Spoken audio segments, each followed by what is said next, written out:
শুভেচ্ছা। মাছরাঙা টেলিভিশনের নতুন আয়োজন নিউজ শোতে স্বাগত। সাথে আছি আমি সাবরিনা হাসনাত।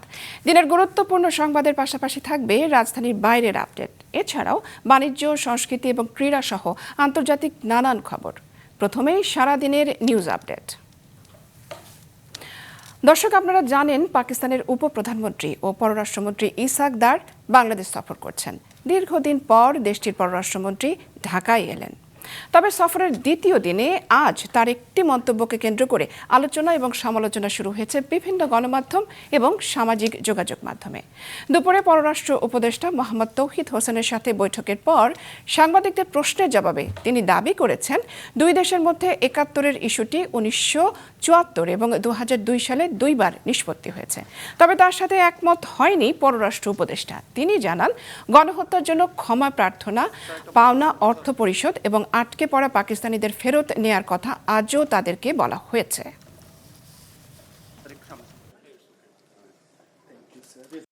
দুই পক্ষই এটুকু এগ্রি করেছে যে আমরা এই নিয়ে কথা বলবো এবং চেষ্টা করব এই ইস্যুগুলি যেন আগামীতে বা কোনো এক পর্যায়ে, একদিনে হয়ে যাবে না, এটা আমরা এটাও স্বীকার করেছি যে ঝট করে আমরা একদিনে বসে এটা সমাধান করতে পারবো না।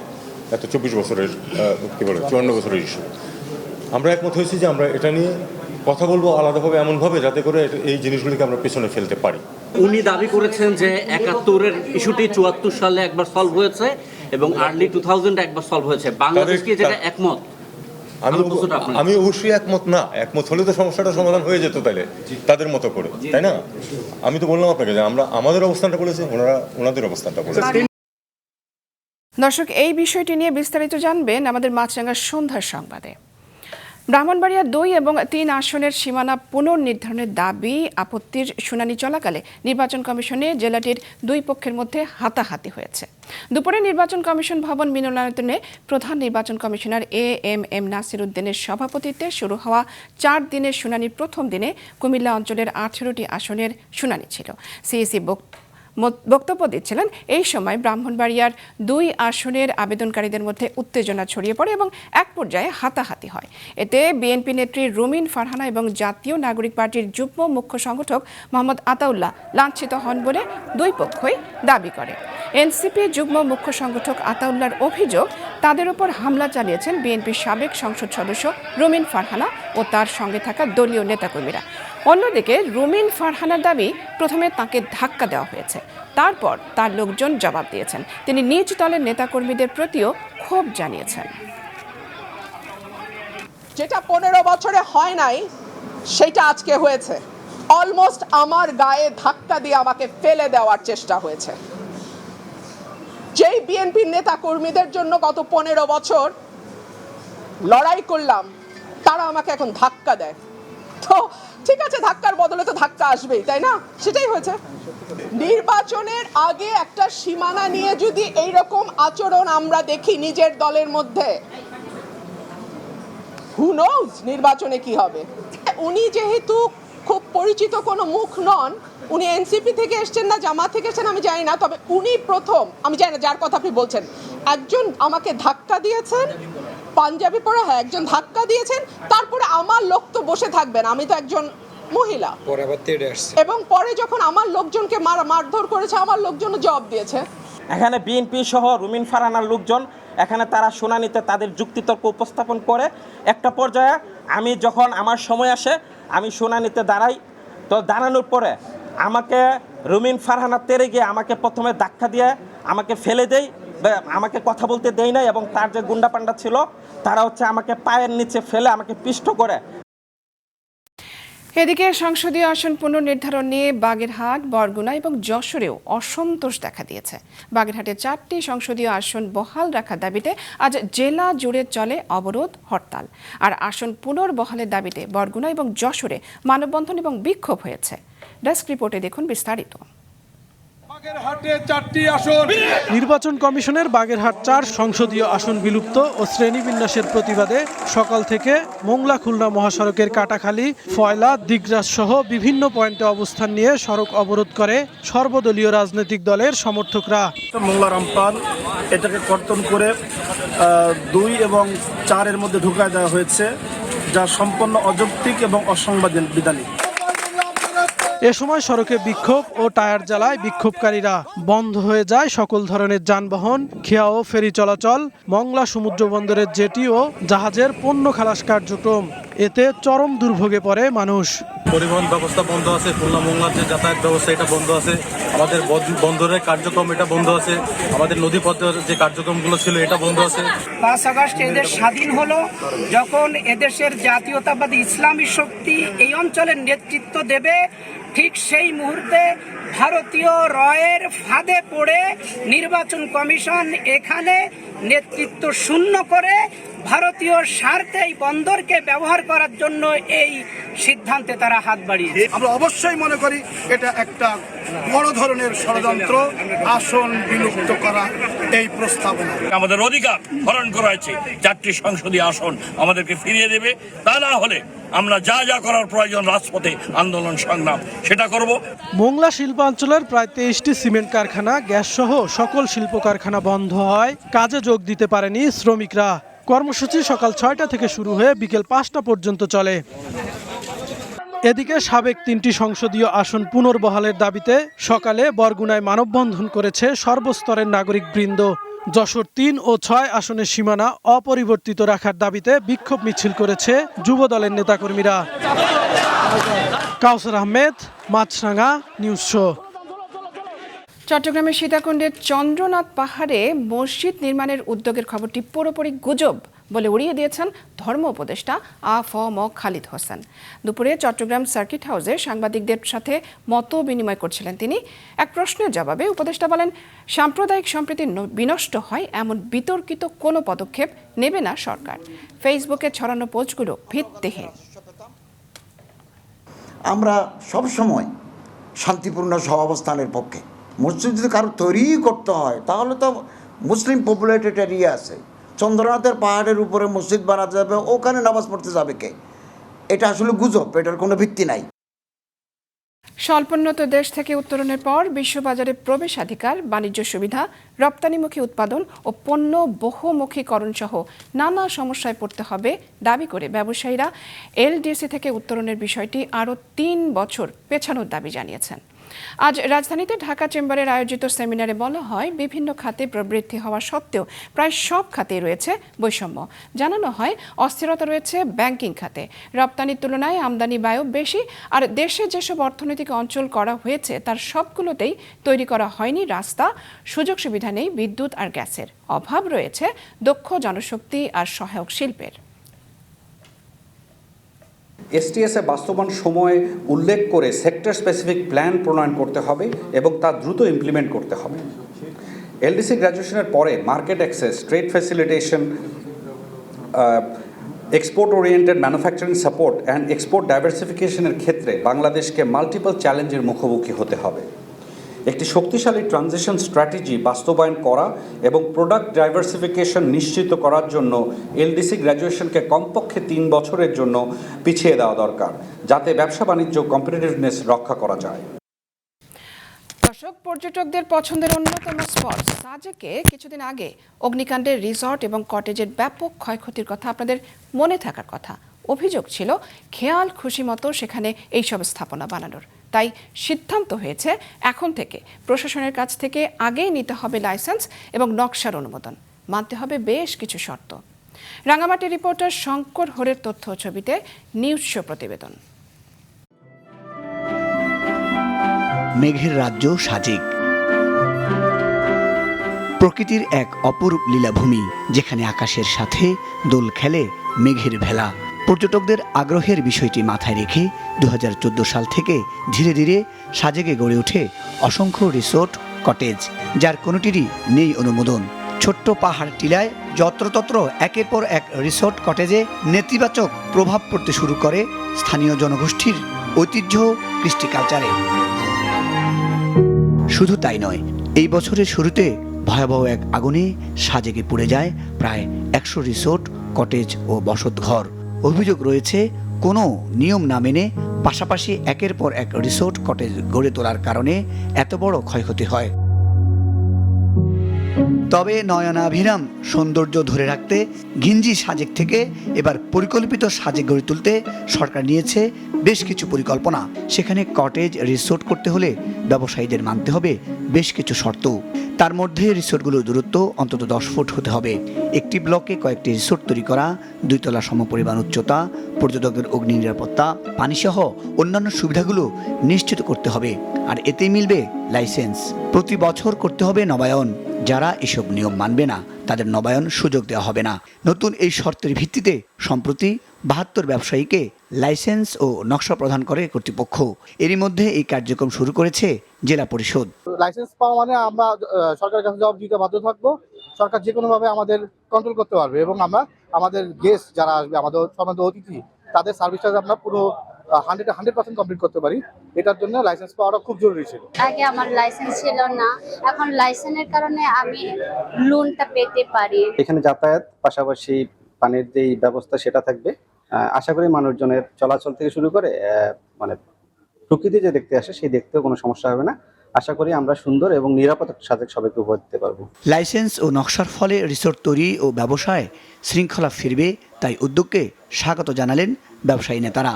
একই সাথে সাজেকে প্রাকৃতিক সৌন্দর্য টিকিয়ে রাখতে হলে অবশ্যই পরিবেশ বান্ধব স্থাপনা নির্মাণের ব্যাপারে সচেতন থাকার উপর জোর দিলেন পরিবেশবিদরা। জেলা পরিষদের মাধ্যমে কটেজ রিসোর্টকে আইনগত অনুমতি দেওয়ার যে প্রসেসটি শুরু হয়েছে, এটা খুবই ভালো উদ্যোগ। তবে জেলা পরিষদ যেন অনুমোদন দেওয়ার আগে পরিবেশগত বিষয়টি অবশ্যই মাথায় রাখে। আমাদেরকে লাইসেন্সের মাধ্যমে কিছু শর্ত দিয়েছে, যে শর্তগুলো মধ্যে দিয়ে আমাদের সাজেকের পর্যটন স্পটগুলো শৃঙ্খলা ফিরিয়ে আসবে বলে আমি মনে করি।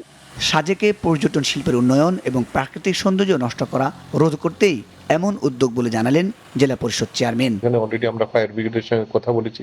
ফায়ার ব্রিগেড স্টেশন হবে, হেলথের একটা হসপিটাল হবে এবং আপনারা জানেন যে গাড়িগুলো সাজেকে যায় সেই গাড়িগুলো যত্রতত্র তারা ওখানে দাঁড় করায়। আমরা ওখানে অলরেডি একটা স্টেশন করতেছি। কটেজ ও রিসোর্ট তৈরির ক্ষেত্রে লাইসেন্স প্রদানের মাধ্যমে সাজেক এবার আপন রূপে ফিরবে, বাড়বে পর্যটন শিল্পে উৎকর্ষতা, এমনটাই প্রত্যাশা ব্যবসায়ীদের। মুজাহিদ সাকিফ, মাছরাঙা নিউজ শো।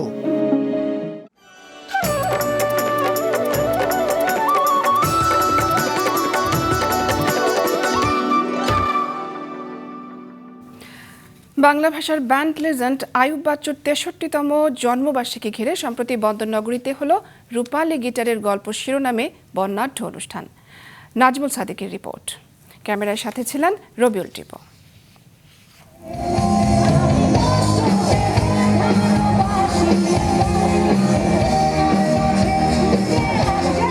বাংলা ব্যান্ড সঙ্গীতের কিংবদন্তি শিল্পী আইয়ুব বাচ্চু একের পর এক জনপ্রিয় সব গান সৃষ্টি করেছেন, যা এখনো ঝড় তোলে ভক্তদের কণ্ঠে।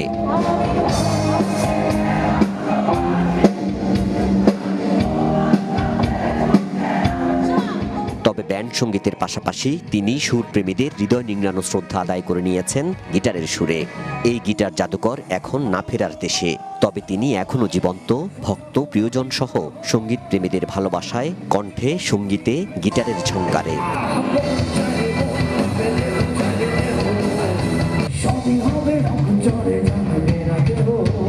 আইয়ুব বাচ্চুর জন্মদিন উদযাপন ঘিরে চট্টগ্রাম শিল্পকলা একাডেমিতে আয়োজন করা হয় রূপালী গিটারের গল্প শিরোনামে অনুষ্ঠান।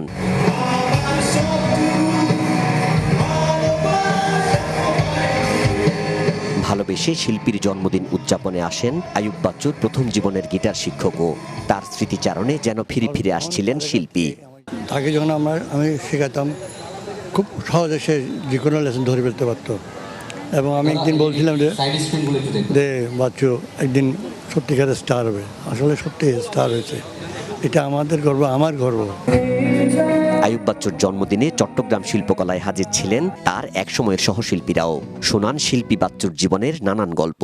প্রথম হলো আইয়ুব বাচ্চু এনায়েত বাজার, আলকরণ হলো কুমার বিশ্বজিৎ, অবমিত্র কাঠ ফিরিঙ্গি বাজার হলাম মোহাম্মদ আলী, আমি নিজে। তাহলে এই তিন বন্ধু আমরা কোনো খেলায় কিন্তু খেলতাম না, মানে আমরা ক্রিকেটও নাই, ফুটবলও নাই, ব্যাডমিন্টনও নাই, আউটডোর কোনো খেলাতে আমরা নাই। তা আমরা কোথায় আছি? আমরা ছিলাম মিউজিক খেলায়, কারো হাতে গিটার, কারো কণ্ঠে গলা, কারো ধরেন অ্যাকোর্ডিয়ান বাজাতে একজন। সে ভালো মানুষ ছিল এবং ভালো একজন মিউজিশিয়ান ছিল, যার জন্যই আপনারা তাকে এতখানি ভালোবাসতে পেরেছেন। সো ভালো থাকুক বাচ্চু, বাচ্চুর জন্য দোয়া এবং হ্যাপি বার্থডে টু বাচ্চু। প্রিয় শিল্পীর জন্মদিন উদযাপনে চট্টগ্রাম শিল্পকলা প্রাঙ্গণে ছিল ভক্তদের উপচে পড়া ভিড়। আমার আব্বু হচ্ছে যে কি ওনার খুব ভালো ফ্রেন্ড ছিল, যার কারণে হচ্ছে যে কি আমি ওনার গান শুনে এসেছি ছোটবেলা থেকে, ভালো লাগে, এখনো শুনি। কিছু গান শুনছি রাতে ঘুমানোর আগে, ওখানে বাচ্চু ভাইয়ের কয়েকটা গান থাকবে, ওটা শুনেই ঘুমাই এখনো। সবাই চিনে, সবাই জানে, সবাই উনির ফ্যান। সো উনি ছোটখাটো, আমিও একটা ফ্যান বলা যায়। আমি আসলে অবাক হচ্ছি, অনেক নতুন ব্যান্ড ছিল যারা অনেক দারুণ বাচ্চু ভাইয়ের গান কভার করেছে। তো সবকিছু মিলে আমরা আসলে খুবই এক্সাইটেড। আমাদের প্রজন্ম প্লাস আমাদের আগের প্রজন্ম সবার জন্য একটা লিজেন্ড উনি, আইয়ুব বাচ্চু। সো আমরা ওনাকে ধারণ করি, ওনার গান আমরা পছন্দ করি। আইয়ুব বাচ্চুর কিছু গান সৃষ্টির স্মৃতিচারণ ও এই শিল্পীর গিটারগুলো সহ সব কাজ সংরক্ষণের জোর চেষ্টা চলছে জানান আইয়ুব বাচ্চুর সহধর্মিণী ও এবি ফাউন্ডেশন প্রধান। কোনো নিউজ পেপারে মনে হয় কোনো হকারের একটা অ্যাক্সিডেন্টের নিউজ দেখার পরে ও বলছে সবাইকে নিয়ে গান লেখে, এদেরকে নিয়ে গান লেখা হয় না। তখন গানটা লিখে ও তো অন দ্য স্পট টিউন করতো পারফেক্ট, যেটা হতো সেটা তো পরে স্টুডিওতে যে করতো। আজকে অনেকদিন পরে শুনলাম বাচ্চুর যে অসংখ্য গিটার আছে, আপনাদের সামনে সবই উন্মুক্ত হবে, ওই বন্ধ করে আর কোনো ইনস্ট্রুমেন্ট থাকবে না এবং এটা দেখবে বাচ্চারাই যাবে, ছেলেপেলেগুলোই যাবে, ওখানে গান গাওয়ার একটা আয়োজন থাকবে, ওর গান চর্চা করার আয়োজন থাকবে। 1962 সালের 16ই আগস্ট চট্টগ্রামে জন্ম নেন রক আইকন আইয়ুব বাচ্চু। তার জন্মবার্ষিকী উদযাপনে এই বিশেষ কনসার্টের আয়োজন করে চট্টগ্রাম জেলা শিল্পকলা একাডেমি। আমরা বিশ্বাস করি এই ব্যান্ড লিজেন্ডকে স্মরণ করা এটা যেমন আমাদের দায়িত্ব, এটা যেন আমরা প্রতি বছর আরো বড় আঙ্গিকে, বড় বৃহৎ পরিসরে যেন আমরা করতে পারি, এই প্রচেষ্টা আমাদের থাকবে। এই কনসার্টে চট্টগ্রামের 10টি ব্যান্ড দল আইয়ুব বাচ্চুর জনপ্রিয় বিভিন্ন সঙ্গীত পরিবেশন করে। নাজমুল সাদিকি, মাছরাঙা নিউজ শো।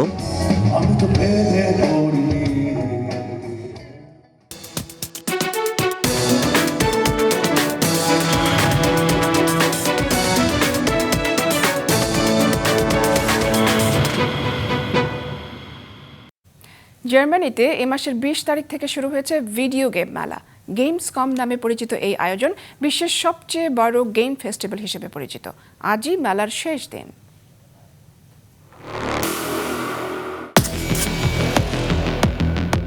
জার্মানির কোলন শহরে শুরু হলো বিশ্বের সবচেয়ে বড় ভিডিও গেম মেলা গেমসকম 2025। এবারের আয়োজনেও হাজির হয়েছে হাজারো গেমস প্রেমী।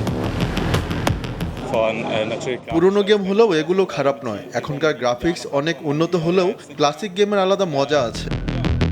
গেমসকমে অংশ নিচ্ছে রেকর্ড সংখ্যক 72 দেশের 1,500 প্রদর্শক। নতুন নতুন গেমস, কনসোল আর টেকনোলজি ঘিরে জমেছে উৎসবের আমেজ। এখানে আসা মানে দারুণ অভিজ্ঞতা।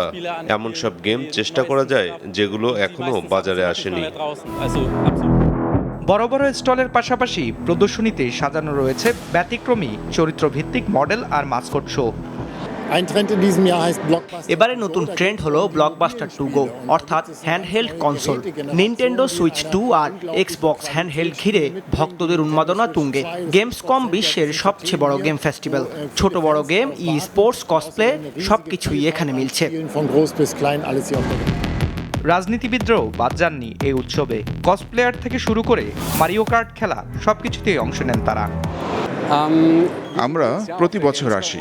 ইন্ডিবোথ অ্যারিনা আমার প্রিয় জায়গা, যেখানে ছোট ডেভেলপারদের গেম পাওয়া যায়, লাইনে দাঁড়ানোর ঝামেলাও কম। হ্যাঁ, ভিড় আর শব্দ অনেক, তবে এই আয়োজন অনন্য।